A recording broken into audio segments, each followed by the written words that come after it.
Olha que delícia. Tá vendo essas casas de passarinho? O passarinho cantando.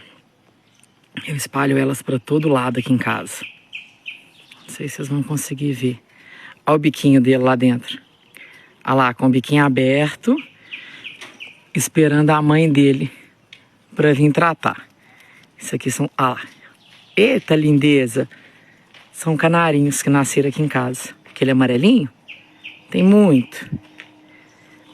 E aí tá lá esperando.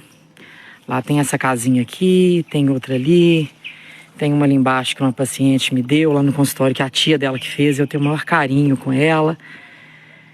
Ai, essa semana é essa aqui que tá com o passarinho. Já que a mãe dele chega aqui pra tratar. Vou até sair de perto pra não atrapalhar muito. Olha lá, gente, olha só que bonitinho. Tem outro filhotinho ali, ó. Que legal.